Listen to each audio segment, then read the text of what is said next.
gentlemen, if you can take your seats, please, I'd be very grateful.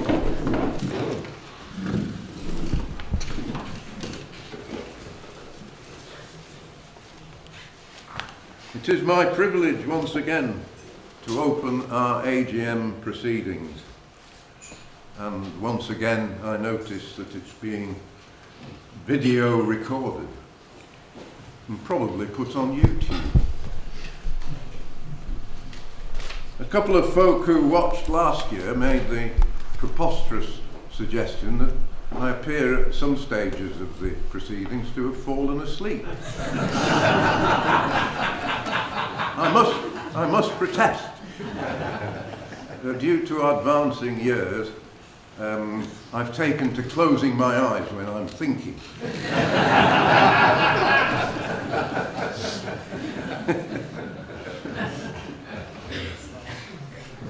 And some people then think I've fallen asleep. And sometimes I have. This year was the 90th anniversary of the great Lagonda win at Le Mans.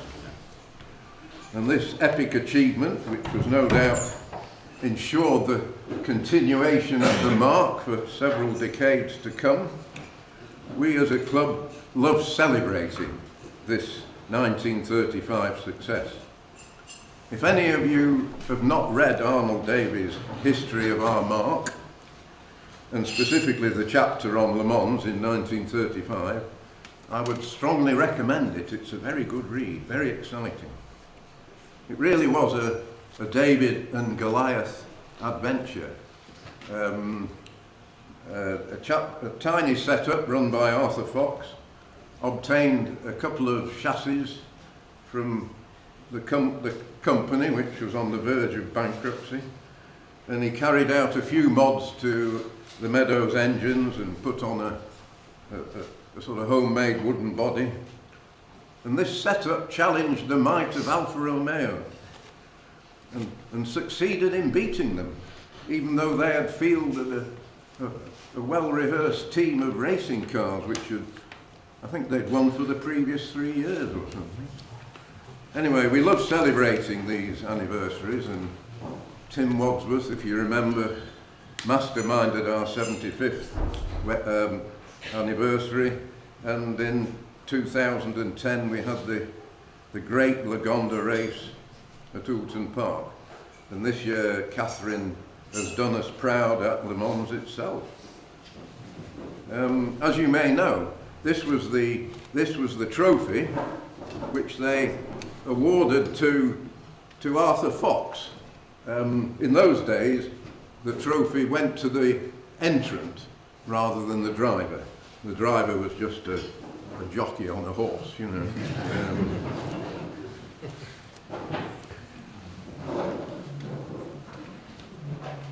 It's probably the most valuable bit of kit in our club heritage. You know, I wouldn't know what it might achieve at one of these Bonham's auctions. Another milestone has been reached this year, and my little talk may be entitled Parallel Lives. The other milestone that has been reached this year was the founding of the Invicta mark in 1925. A Captain Noel Macklin, a dashing veteran of the Royal Horse Artillery, had persuaded a chap called Oliver Lyle, who was the heir to the Tate and Lyle Sugar Company, to give him some money to build a car. Mr. Lyle's wife couldn't change gear, so the specification was that it had to have all the characteristics of a Stanley steam car. In other words, it had to accelerate smoothly in top gear and remain in top gear until about 45 miles an hour. And it had to have all the advantages of the Stanley steamer without a boiler. Henry Meadows, designer, one who rejoiced under the name of R.S. Crump, had just perfected a 6-cylinder, 3-litre Meadows engine. And this was the engine that Macklin was astute enough to acquire for his new car. Now, Noel Macklin also had a beautiful employee called Violet Cordery, who had hired as a chauffeur in 1915 when he was wounded on the Western Front. And at that time, Violet was only 16 years old. But she'd become, in the next decade, a very skillful racing driver. Racing at Brooklands was one of the sports where ladies could perform on an equal basis to chaps, and were made most welcome. There was no distinguish between a race driver was a race driver. Now this combination for the Invicta of beauty, power and speed at Brookland was immediate success, and good volume sales of this new Invicta were soon achieved. Now no doubt this was a cause for some concern to the new Lagonda managing director. Lagonda had gone through a big change because Wilbur Gunn had just died a couple of years previously, and they'd appointed a new managing director, one Brigadier General Metcalf, who was a highly decorated veteran of the war, and he'd taken the Lagonda upmarket with the 1460 car, rejoicing as the semi-sports car, which is with its exciting new twin-cam engine. This year, I have been able to drive quite some distance in a 1926 Invicta with a 3-litre Meadows engine. The performance is very impressive, with low rev torque and smooth acceleration, and I can now see why the good Brigadier ordered Mr. Davison, the Lagonda engine designer, to build a new 6-cylinder Lagonda engine. And of course this was the splendid engine which went on to power not only the 1665, the 3-litre and the 3.5-litre for the next 10 years.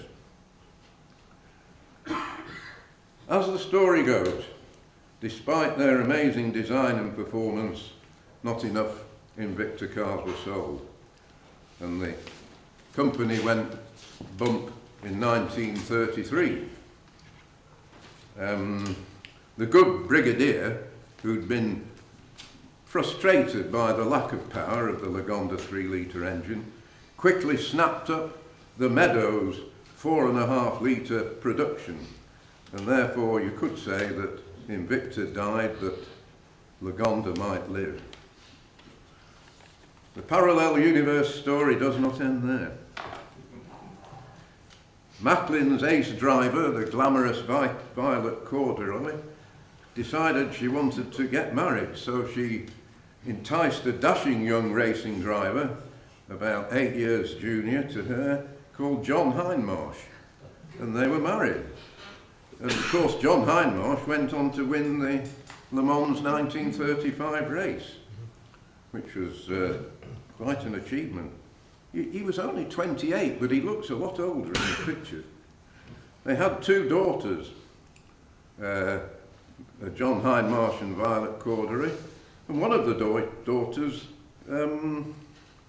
married Roy Salvadori. It's quite a close shot. So this year I attended the 100-year Invicta gathering at Wilton Hall near Salisbury, and it was very much like being in a parallel universe. There was a lineup of over 40 Invicta cars, and they all looked a bit like Lagondas. From the front they have the same front axle that 2 litres and 3 litres have, which I think they were bought in from either Rubery Owen or Alfred and Adler. Of course, if you open the bonnet, there's the Meadows engine, which is just like what we're used to seeing in many of our cars. However, there was this eclectic gathering of quite friendly folk who all seemed a bit intense and rather odd. So really, it was just like the Lagonda Club.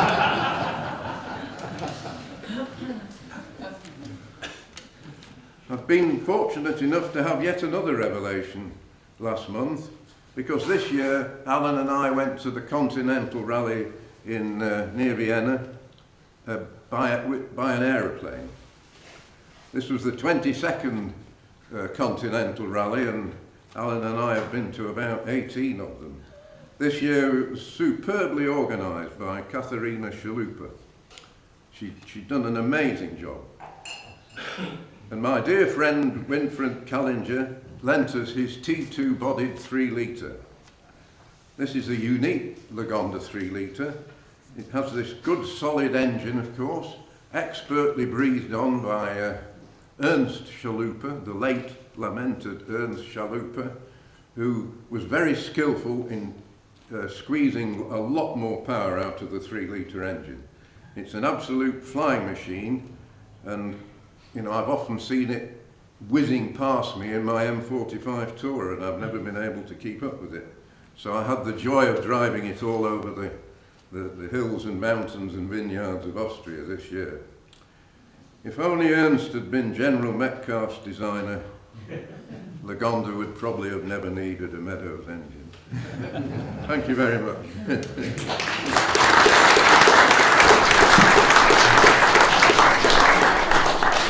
Good morning, everyone. Welcome to the 39th AGM.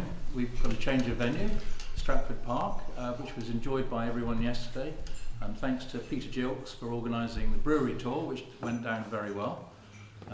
And we've all arrived here, and although there's only 32 rooms, which is a bit of a shame, but they were all sold out to us. And again, for next year as well. My thanks to those who travelled a long distance. So Werner and Carla, thank you for travelling from Belgium.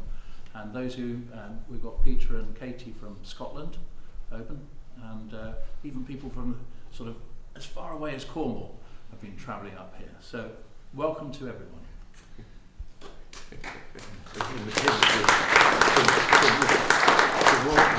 From Orkney. Yeah. Just made it. Just well done. Well done. Thank you.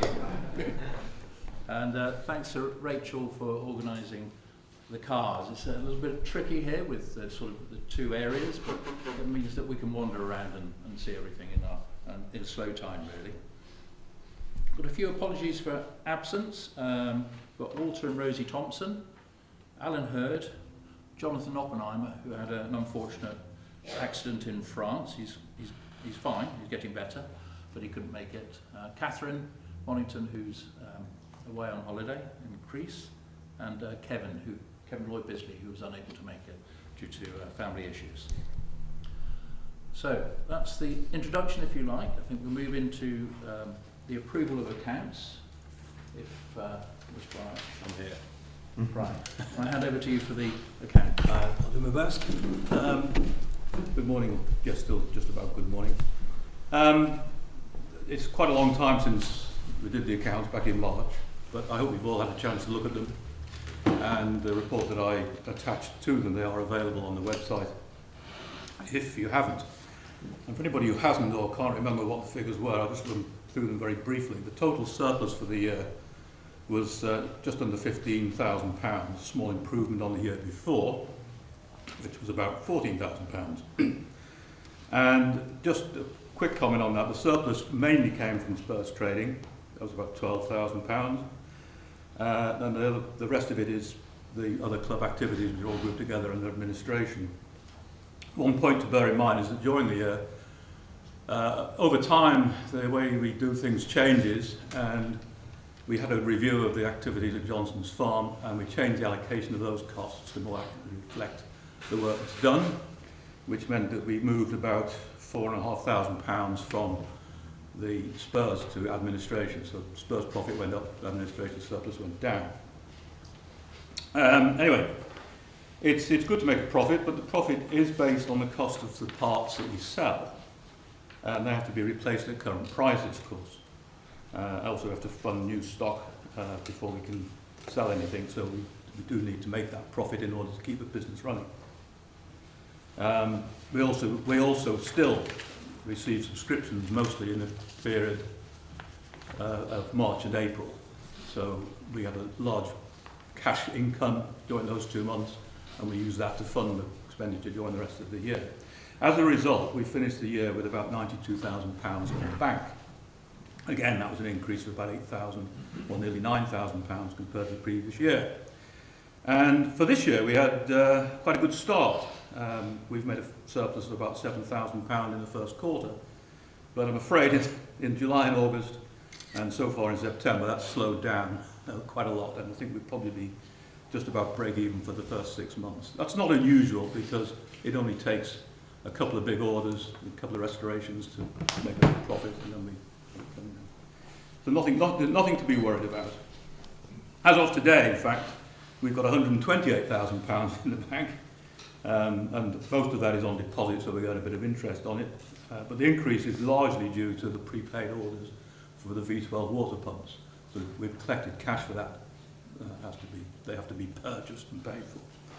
So as of today, we've got about £53,000 of commitment for spare parts and another £8,000 so about £60,000, leaving about a net balance to keep us going for about £60,000. That's all I'd like to say. If anybody has any questions, I'll do my best to answer them.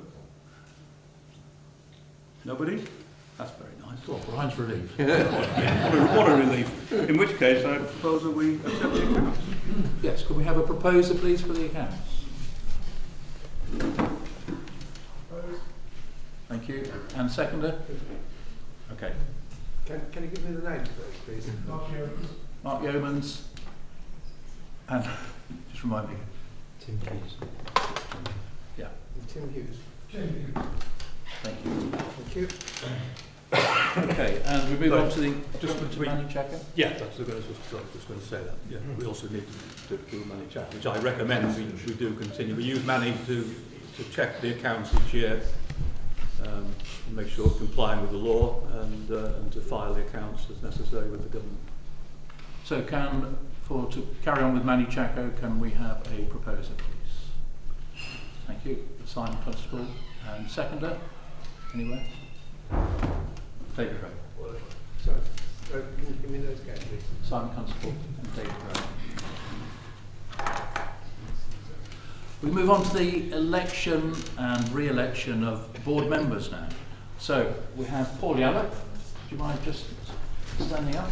Oh, gosh. I'm not used to someone who's about the same. So we've co-opted Paul onto the board earlier on this year, and we would like now to make him a full director of the board. So can we have someone to propose him, please? Rachel, and seconder, Robin Cook. Thank you. Well, thank you very much, Paul. Welcome. Anyone again? We need to vote. Sure about. Yeah. Oh, show of hands. Yeah. Okay. All right. Thank you, David. And for re-election, we've now got 5 of the board. Roger Seabrook, and I've been mentioned that we need a show of hands show of hands for Roger Seabrook to carry on being a director. And those against? Oh, come on, please. Where are you? Len Cozzolino. Can we have a show of hands here, please? Thank you. Any against? No. Good. Well done, Len. In for another 3 years. Peter Gilks. And a show of hands. Surely not. I thought you were going to stand up there. I can't tell. And those against? Brian Green. No, we're in big trouble. Yeah, show of hands, thank you. Anyone against? And for someone who's not here, Catherine Monington. A show of hands, please, for Catherine. Oh, and a cheer. It needs to be recorded. And those against? Fantastic. Well, that's a relief, isn't it? The next item is Articles of Association, which is a little bit of a boring subject, really, but it's actually really important. So this is lodged with Companies House. It was originally lodged in 1987, if I remember rightly, under the Companies Act of 1985, with a small amendment in 88. Now, the Companies Act was refreshed in 2006, but we've been running on the old Companies Act.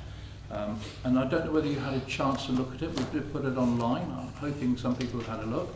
as the proposed changes to make us compliant really with modern terminology and everything that goes with it, electronic means of communication that's incorporated throughout, the types of members aligned with current practice rather than having all sorts of various membership designators.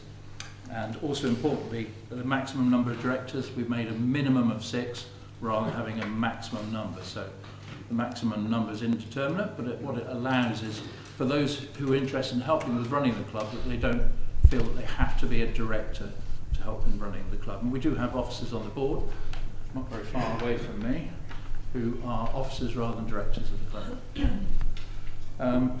So we'd like to propose that these are approved by the members. They need to be approved by the members to then go through to Companies House. So can I have a show of hands, please, for the approval of the new Articles of Association? Anyone against? And anyone with any questions? I suppose I should have asked that first. Good bedtime reading. It's good bedtime reading, yeah. It'll send you on, that's for sure. Well, that's great. We'll get that to Companies House. And now we're going to move on to the reports from the officers. So, from the spares side, John, would you care to give an overview, please? And then we'll get Robin. Just quickly, excuse me. I would say that we've got 3 objectives as a club, 3 main objectives. One is to keep the cars on the road. One is to help our members to enjoy their cars. And the third is to develop and amplify the archive of all the cars and the background of the company. The spares department is the one that supports the keeping the cars on the road. And without that, we've been in much more difficulty, I think. So it is a very key part of the operation. I should just say that how the thing works is that I'm the board member supervising it, but I don't do any of the work. Brian is also a key part in keeping us in the straight and narrow on the numbers. But all the work is done by Robin and his team. And Robin is here, and Leah is hiding somewhere. Where is Leah? Anyhow, our full complement in the spares office is 3, which is Robin and Leah, and we did have Francis, who sadly, for us, welcome from him, moved on to the higher career option during the year. We are sort of looking for a replacement. However, we are now running with only 2 people in the main office of the spares doing all the work. So please forgive them if there are any sort of people missing at any one time, or the phone doesn't get answered instantly or whatever, because we are slightly short-handed. But nevertheless, they continue to do a wonderful job. We stock something like 1,000 different spares, and at any one time, there's no more than 10 or so of those that we don't have in stock, which for a small operation, there's a 99% availability, I think is pretty good. And that's all down to Robin. And in terms of the supply of those, if they are in stock, normally if you place an order, it'll be turned out within 24 hours, which again, for a small, relatively amateur operation is a wonderful performance. And I just think we need to recognise what that team managed to do for us.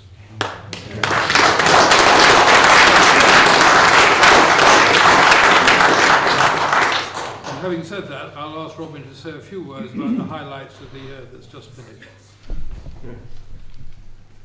Well, thank you very much for that, John. We are just up in the heavens up there, if you want to come and see what we've got. We brought a few things across to tempt you and to ease the money out of your pockets as fast as we can. For the club, of course. If you've got any problems, come up and see me. I'm away next week, so do come up and see me if you've got a problem and we can sort it out. We're trying to press ahead with several projects. John's briefly told us about the V12 water pumps, which are very nearly ready now, and they're an impressive manufacturing process. And thanks to club members, it's gone forward remarkably easily. We're always looking for new projects to do, and so if you have any suggestions, do tell us. And that's about it. Thank you very much.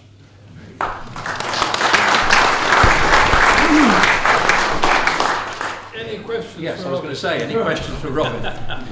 Nicely ducked down. I try and get away with that one. Any questions for Robin at all? Okay. Do have a look upstairs if you can get up there later on. There's all these posters that you see on the wall.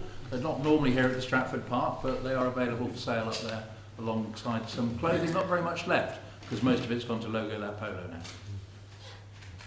now. And there's quite a bit of DB clothing for those who bought DB cars. So if you're interested at any stage up the top. So I'll hand over to Membership Secretary, Father.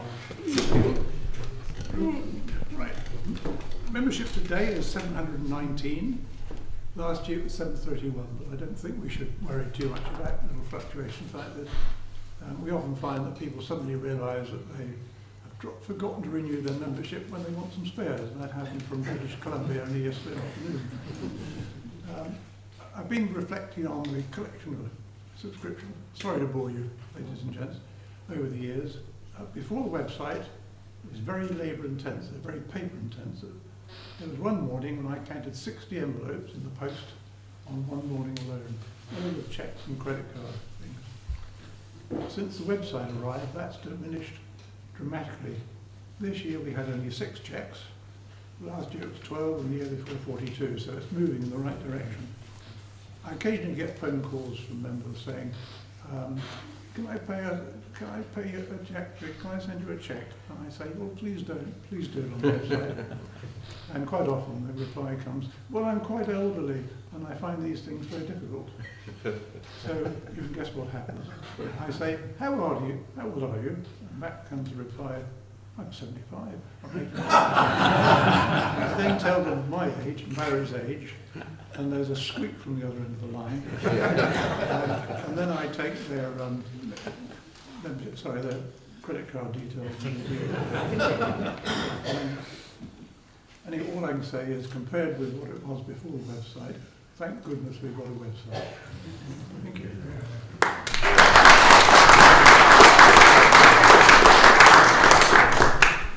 Tim, if you could say a few words on the competition side, please. Well, we had an amazing turnout at Silverstone. I think there were 7 vintage Lagondas entered into the race. That didn't sustain during the course of the year, not because of reliability issues, of course, but it was great to see that turnout, and particularly great to see Jack Morley in his freshly rebuilt 2-litre supercharged Lagonda. He is still eligible, as he joys to tell me, for the under-30s entry fee at the VSCC. So he's a young member who's rebuilt his car. It's beautifully presented, and he's entered every race in the season since then. So welcome to him as a newcomer. With the races subsequent to that had perhaps more of the usual suspects in attendance, but were good fun nevertheless. And as were the speed events. There's Spa coming up next week, which I'm hoping to be able to get to and compete in and get home. A small convoy of Lagondas heading over to that. If anybody locally in Belgium is listening online or in the room, as I understand it, then it would be great to see you at Spa next weekend. MRL, Motor Racing Legends, have a few more meetings for us as well, in addition, because the VSCC season came to an end with Mallory at the end of August. But there is a race in Spain at Navarra and another race at Silverstone towards the end of October. So there's plenty, as ever, for us to be taking part in. But I can't really stop without commenting upon Martin's performance at Le Mans. He was at the Le Mans Classic this year and was able, as I understand it, to be the 4th fastest pre-war car on the Mulsanne Straight. Wow. If I read the stats correctly, and if I didn't read the stats correctly, that doesn't really matter, does it? Because that's what I remember.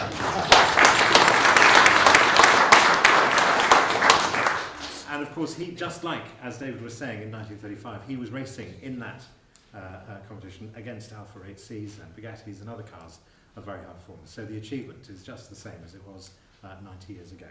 But competitions I hope will continue next year. As they always do. You're always welcome to come along, find me in the paddock, thinking about entering your car, getting involved. We're very lucky as pre-war car drivers that the regulations and amendments and adjustments that we have to make to our cars in order to compete are quite minimal. What you do once you've got to that stage, of course, is another matter, but nevertheless, in order to be able to get out onto the track, there's not much that needs to be done to our cars. And so I can only encourage you to come along. The more of us that are out there on track, more fun it is for all of us. And I hope to see you there next year. Any questions? Thank you. Okay, next, we'll just change the order slightly. James Baxendale for Archives and History. So, thank you, Martin. I thought actually I'd talk in a little bit more detail than I normally talk about the archives and history. As John Sword said, it's one of the 3 objectives of the club. And I think it's fair to say that we are moving to a sort of transition time. Arnold has been our historian, magnificent historian for the past 60 years. Arnold is in fine fettle and still extremely active in providing help on the history of your cars and the club. But it's fair to say that he's not getting any younger. I think it's also sort of fair to say, and I'll talk a little bit about the digitisation, but the sort of history at the moment of the club is managed a little bit by me, a lot by Len, and a lot by Colin and Valerie, and also actually a lot by you, the members, to whom I think we increasingly turn for help. For me, if I exclude members for a second, there are essentially 5 sources, all of which overlap considerably, to which if you come to me or you bought a new car and you say, can you tell me about the history of the car, then we will turn to 4 sources. The website, which is the central repository of the club's history, and that is something that we have as a club a tremendous amount to thank Len for over the years, who has painstakingly copied all the information onto the website. We have an access database which is which was before the website was the main archive, digital archive of the club. We have we have Arnold's index cards, which he collected for over 60 years, and then we have Arnold's lever arch files of all the correspondence over a period of about 60 years. The latter of which, there are 57 very full lever arch files, and we are in the process of digitising them. We would have digitised all of them this year, but our financial controller tells us it's too expensive, so we're doing it. We've got 5 being digitised at the moment, and as funds allow, we will digitise all of that. It's fair to say also that the 2 and 3 litre factory build sheets were, I think, destroyed at the start of the 50s. I did contact the son of the individual who was alleged to have destroyed them, but he wasn't very forthcoming. The factory build sheets for M45s and up to the V12s are held by the Leo family. They traditionally have been willing to, at a small cost, to sell the factory build sheets. I think that's a little bit, that's not going as smoothly over the past year as it had been. The club has copied a number of the factory build sheets over the years. I think we've copied all the sort of the V12 ones, if I'm not mistaken. And then I think finally we have the photos that you as club members send in of your cars and the previous club members send in. And I think, thanks to Arnold, that, I mean, I can't compare with the competition on the car clubs, but I think we have an amazing archive. If I just talk briefly about a couple of other things, maybe to talk just a little bit around the various sort of correspondence and questions that we get. We have an increasing number of people who send in messages, which is really helpful, saying, I'd love to know where my father's car was. Have you heard of them? And sometimes we can say, yes, we have, and we can, GDPR compliant, we can put them in touch with the current club member who owns the car. And sometimes they send in, photos, which again I think is really important for the car owner, but super important for our club archives.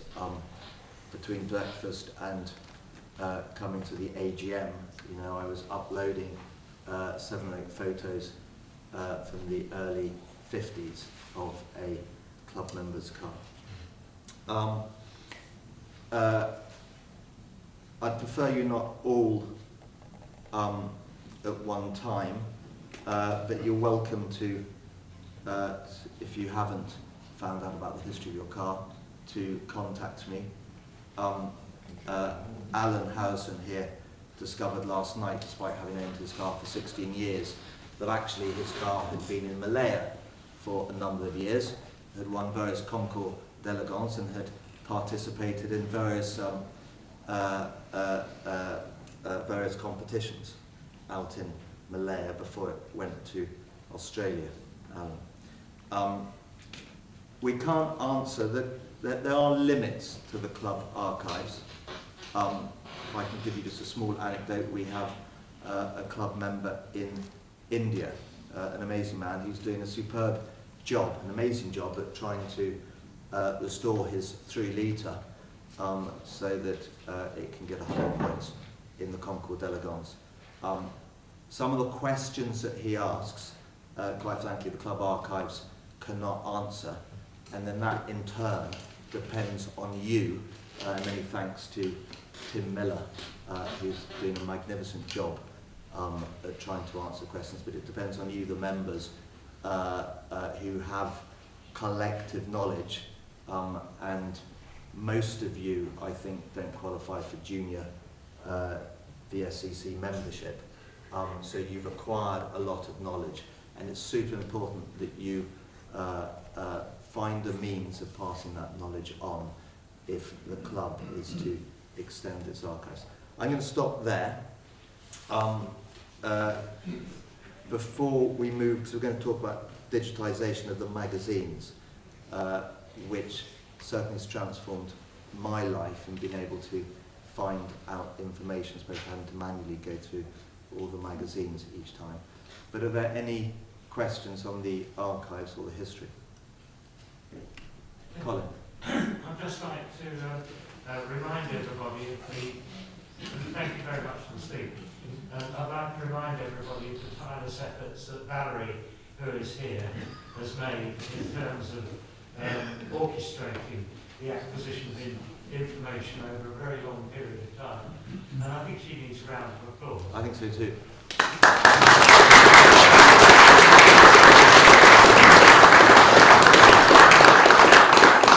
I can just say that without Valerie, then all the emails,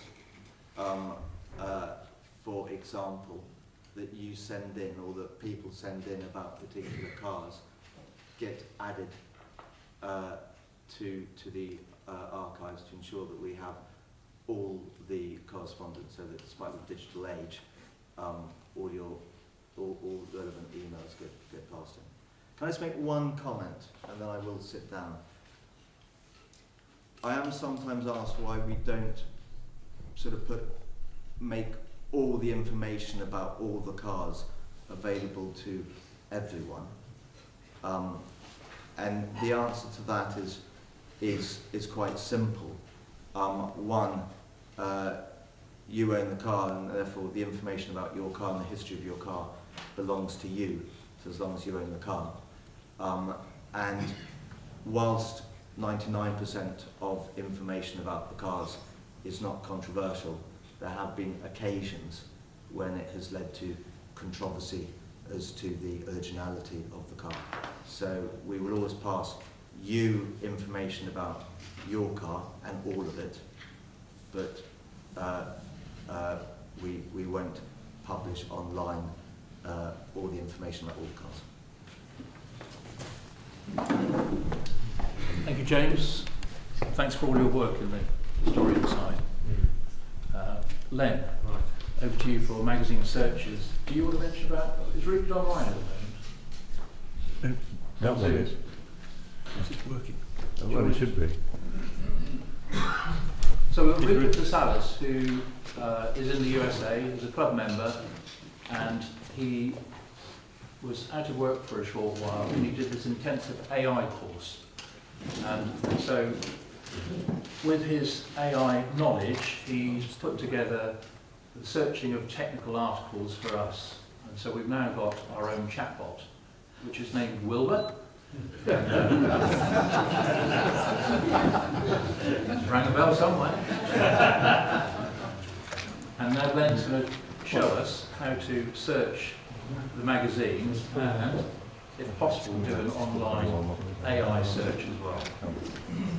Well, I will do once we get the IT to work. There we go. This is a high-risk strategy by Len. Yeah.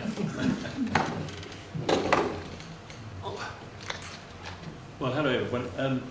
As James was saying, we have started the process of digitising the archives, and we started with the magazines, because in there's an awful lot of information about all the cars, the races over the years. So we started with that.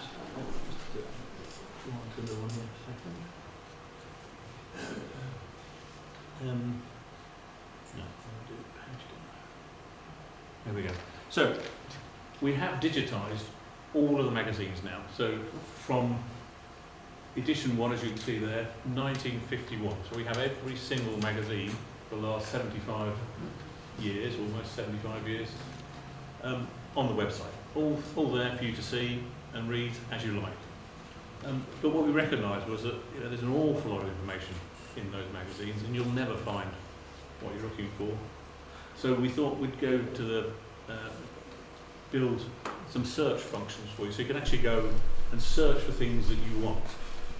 And now we come to the, well, no, before we do that, but we've had two search functions. One, a very, very simple Google type search, where you just type in a word, a name, or a car registration number, and it will just tell you which magazine it appears in. We have a sophisticated search function, as the chairman was saying, that was done by Rupert DeSalis, and that's an AI one.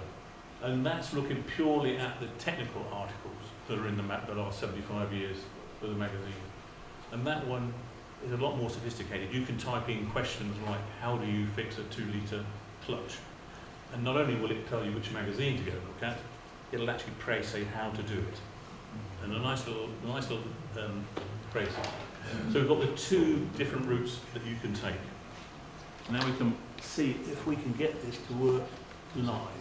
So I can actually show you it working. So, if you want to do the searches, I'll do the simple Google one of all the magazines first, just to show you that. To do that, you just hover over publications, if you can see it, magazines, and then click on magazines.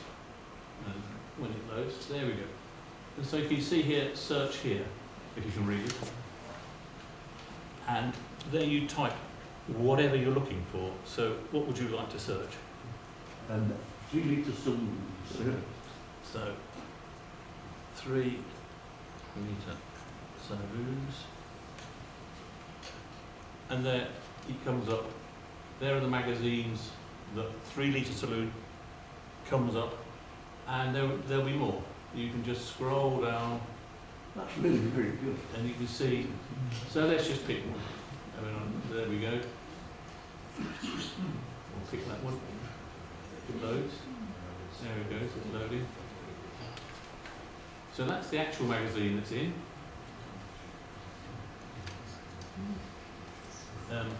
And then what you do now to search, because you could now just read that if you wanted to, or to help you sort of identify where it is,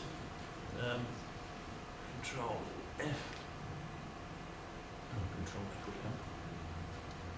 What have we got there? So 3 litre saloon. There we go. And so it should highlight.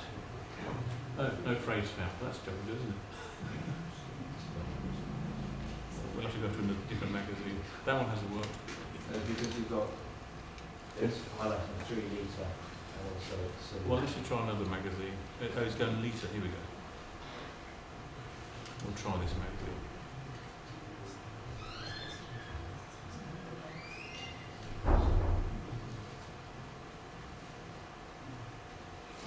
Is it going to find any? No phrase. Well, it's failing today. But anyway, it should highlight. You'll see it, it'll highlight the words here, but you can just read the magazine to find the article you want. So that's, and then you can search all of the magazines doing that quite simply. Now for the AI, one way of looking at it looks only at the technical articles. Again, you hover over the magazines and then you see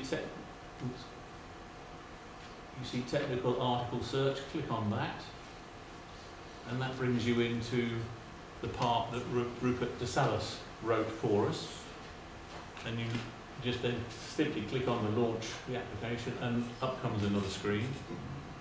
Now this will need a little bit more explanation. So the way that Rupert wrote this was he had to give the AI search a bit of a help, and so you can see there all the different cars have a letter assigned to them. So here we have the 1224s, that's the letter F. So if you're looking for something to do with 1224s, you would use F in your search box a little bit lower. I'll show you that in a second. And you have all the different ones. There, 1680, you would use M. M45, you would use N. He's then sort of these are sort of model questions, but you can ask any question you like, so we won't bother that. So let's just go in here and let's use 1680 N. And is there an improved improved oil system for a 1680? So you just type in the question, any question you like. Start search, and away Wolver goes. You can see he's processing it there. He's thinking about it and collecting the information and now writing a précis for you. And there it is. So this is a précis of it, and then it gives you the source where it got that information from. Now it's only looking in the club's archives. It's not looking in the web at all. So this is just purely what's been written in the articles in the magazines. And you can print that, keep that, or then you can further ask. You can just go on and ask another question if you wanted to. Or you can just click on one of those view page of any of those. Yeah, you can view the page. Yeah, let's just pick on one here. So then it'll take you to the page for that article. One more. There you go. So that's basically it. So we've done all that on there to make your life easier and to enable people to search and find things about their cars. That's fantastic. So, Well done. That Is Rupert able to speak online at all or not?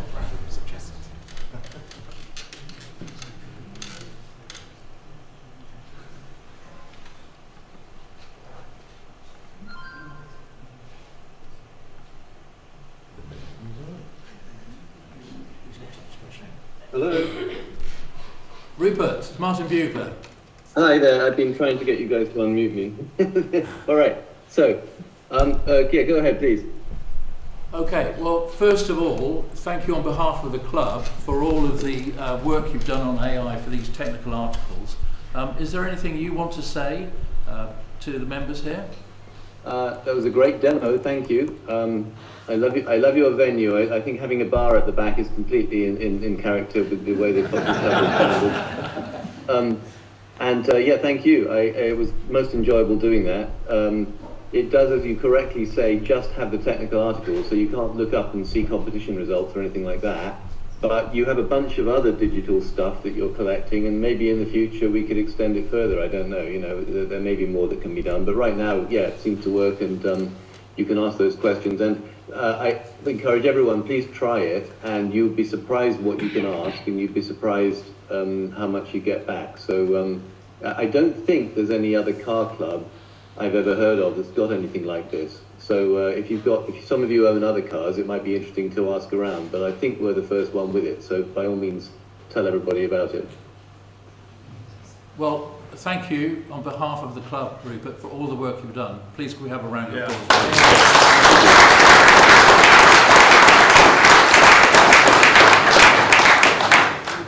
Rupert, what time of morning is it there?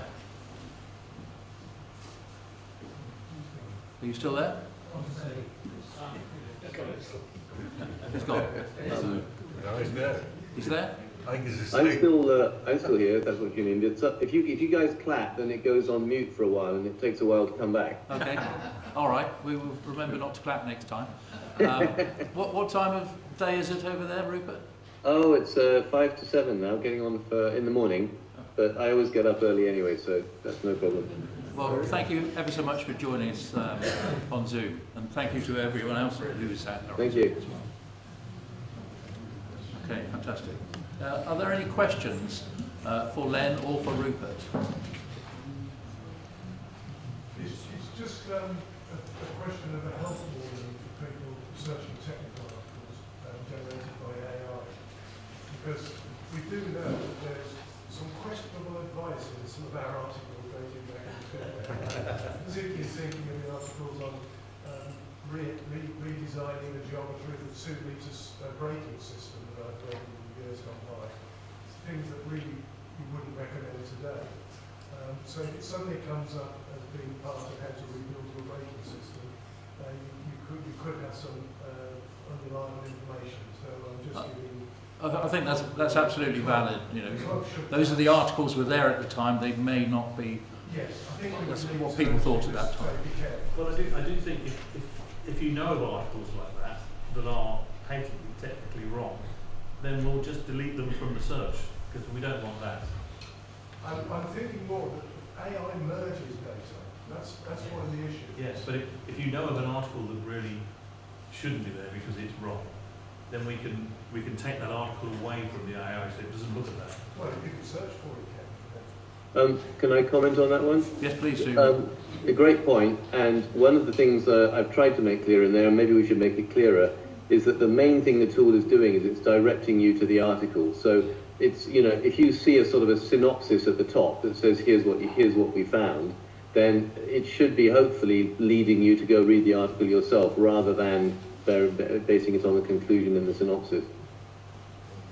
Okay, thank you, Rupert. I'm thinking just of the advice of the great Phil Riddett, which was advice to me over 25 years ago, which was to listen to the different opinions on different technical aspects of the car and seek to make your own mind up for the best way forward, rather than take one aspect and one approach as gospel. And so I think that it's a very, very good tool, but it is, you do have to. There's a health warning there, is what you say. Could I make a comment? Yes, please do. I've just finished revising the vintage Lagonda handbook, which needed doing. It's not been done for 10 years. It's got an updated electrical section and one or two things like that. So if you've got a problem with a vintage Lagonda, the quick fix is to look at the handbook. And then if that isn't enough, then you can go in for a much more detailed search. So that's David trying to sell the vintage handbook. what the AI will do is actually get you to the article, but it won't necessarily give you searching our instruction books as well. That's correct, isn't it, Rupert? You there? It will be once we've got them digitised. Yeah, I think. Okay. Yeah. But it won't be showing the Sorry, diagrams. yeah, we had an unmute delay there. You're absolutely right. There are instruction books in there as well. And I think that in those cases, you can't just click on them and go to them because they're for sale. So the instruction books, it'll tell you it's in there, it'll tell you what's in there, but it won't give you the page. You'll have to go buy one. So we were already ahead of this one. Buy a handbook. Okay. Well, thank you again. Oh, one more question. Why is it possible to incorporate a handbook into this system? Can you repeat the question? I can't hear him. Was it possible to incorporate handbooks? They're already incorporated. Yeah, they are in there. They're in there. Additionally, you can also put in there anything new that you guys come up with. We can also put that in. But we haven't digitised the handbooks yet. So that's part of the process. This is an ongoing process, but they will be in at some point. I've got some. You guys gave me half a dozen handbooks or workshop manuals, and they are in there. Well, remind me after the case, after Yeah. this, and tell me which ones you need. We'll pass those across. Okay. Any other questions? A fascinating insight, really, into what we're doing in the background. Okay, so we'll move on to events now. So 2024 was a crazy year with so many events. That I think was part of the reason we didn't have so many people at the AGM last year, apart from the weather. It was fantastic this time. But the events that we've done over the last year or so, I'm doing this on behalf of Catherine as she's sunning herself in Greece. Southern region, we started off at Phoenix Green, the Bat and Ball. There were some meetings in the West Midlands, thanks to Robin Balmain, Oxfordshire, and Ken, you organised some in the Anglia region as well, which went down well. Le Mans Classic, well, that was a great time. I think 36 Lagondas we had there, and 24 on parade laps, with some quite fast cars nipping in and around them, from what I remember. But the Friday night was the bit that everyone talks about, with the Lagonda beers and champagne in the marquee. And I think everyone thoroughly enjoyed that, and the fact that the hotel was relatively close to the circuit and they could just wander in or catch the tram. So that was great. Brooklands Fate in August. Again, another good occasion. I think, what do we have here? I think 33 cars, it says, and we put them all on the banking at one point, and Rana, who's a professional photographer, took some pictures, and you can go onto his website and purchase them from there. But he's gifted us one with all the Lagondas around on the banking, which looks absolutely superb. We obviously had the Northern Dinner earlier on this year at the Isaac Walton Hotel, and I'd like Nigel Hall to just stand up and give us a clue about where we're going next May. At the risk of being radical, this next year we are going to Bredsall Priory, which is just north of Derby. The Isaac Walton isn't necessarily, how can I say politely, to fulfil all our requirements this coming year, if it still exists. So Bredsall Priory, 8th of May, one of the first of the events of the year, and it's going to work very well for us. Last year we got over 60 people and it was a good turnout. I want to try and build on that. However, there is a big but, and the big but is that the new hotel, the Bredsall Priory, is part of the Marriott Group, and we cannot simply turn up 2 days beforehand and say, oh, I'm sure you'll fit me in somewhere. It's going to be necessary for us to commit at least a month beforehand. We have the room rate that we have turns back into an ordinary rate a month beforehand, which is a good incentive for booking early for the room rate, and the meals have to be paid for a month in advance. It's quite demanding from our point of view, and it's very much against the normal club routine, which is leave everything till the last minute. So this is a plea to remember the 8th of May, get it into whatever passes for a diary nowadays, and first of all, please come, and second, don't leave it till the last minute. It's a big ask, I know, but change the habits of a lifetime. Thank you. The only shame about the Northern Dinner next year is that it won't coincide with Alan Brown's birthday. I worked out it'll be 2031 before we get to Alan's birthday at the Northern Dinner. And I think he may be 100 by then. He would be. Okay.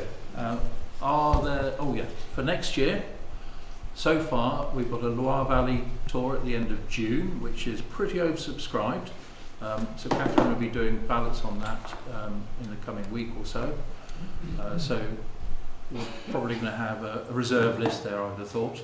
And Alan, do you want to say anything about Nidderdale? It may happen. I'm in negotiations with Open, but yes, hopefully. Who would like a Nidderdale tour next year? Oh. Well, no pressure then. No pressure. No pressure. Hopefully that'll happen for next year. Those are the headlines, and we'll be back here at Stratford Park on the 19th and 20th of September next year. So please book early to avoid disappointment, as they say. Any question on events at all? I'd just like to add, you've got the Suffolk Dinner. Thank you, Colin. The Suffolk Dinner, which, remember, is a joint event between the Radio Register and the Lagonda Club. In fact, it started with us getting to a meal in the now closed Melton Grange. And the Suffolk Dinner is notable for radio owners for the award by Mike Pilgrim of the Gary Guyver Gone. Unfortunately, Mike doesn't know where the Gary Guyver Gone has gone to now.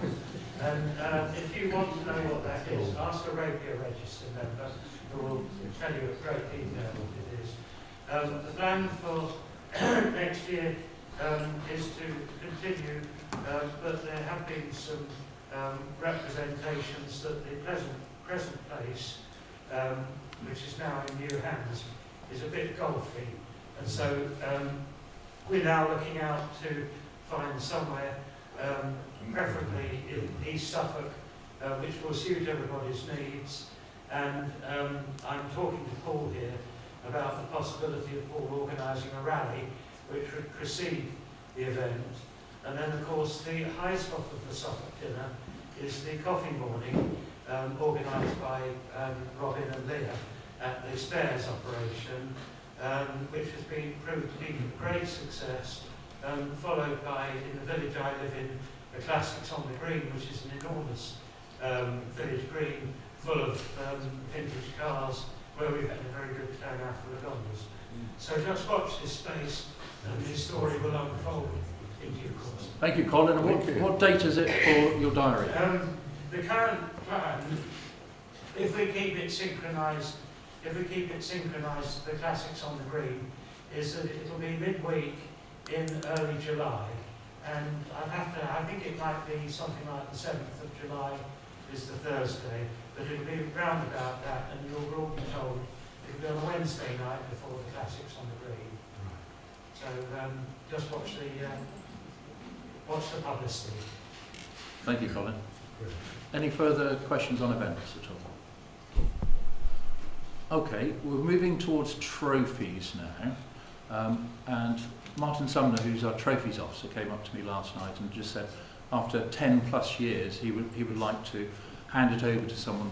So I'll be asking for an orderly queue for anyone who would like to run with the trophies and help us along that line later on, any time. So if you would be interested in helping run that part of the club, you're very, very welcome. But we do have 2 trophies to award. If I can just squeeze it past you. So at the Northern Dinner, we normally award the Michael Trophy. So this is a trophy for the best performance for any Lagonda in any event. And I think the recipient is here today. So, Tim Parker.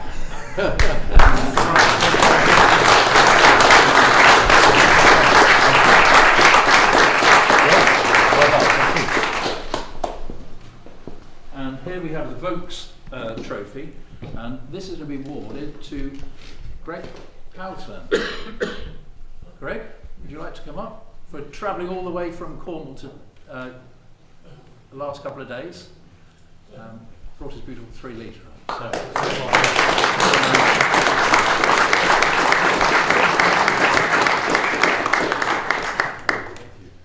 Pleasure. Okay. So, where are we? So, after this is completed, Rachel will be got the display of the cars, and we'll be doing the award ceremony at 2 o'clock. Are there any questions for anyone on any other business? Tim. Yes, ladies and gentlemen, can I make my annual plea for contributions to the newsletter? Now, we've talked a lot about this morning about archive, technical articles, etc.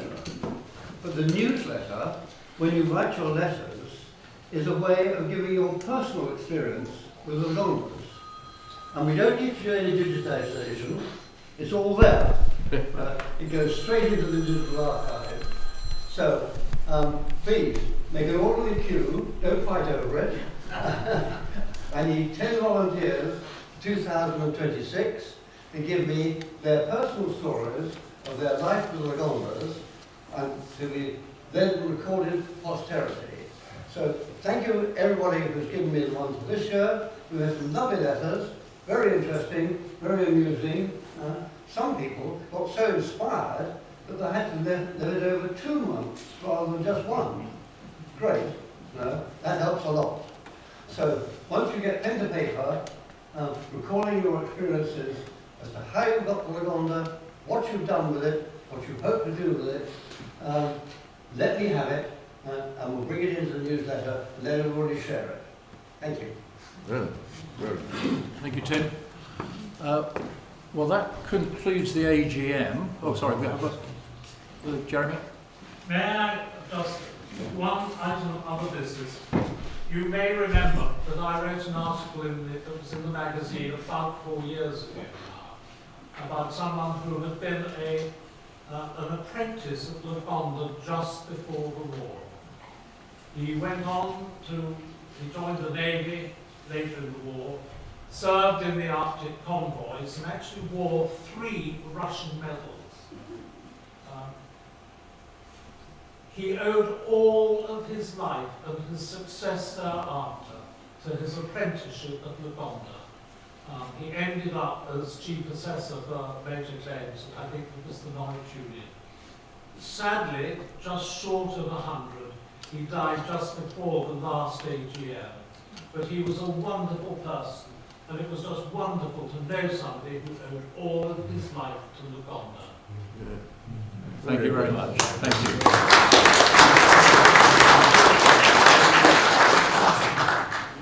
Is there any other business before we conclude? Okay, the room will change. They're going to put lunch out just over there. You're quite welcome to take your lunch if you've ordered it outside, or they're going to move the chairs around in sort of along the side of the walls, and obviously have a chance to look at all the beautiful cars that are out there. Okay, so that's the end of the 2025 AGM. AGM.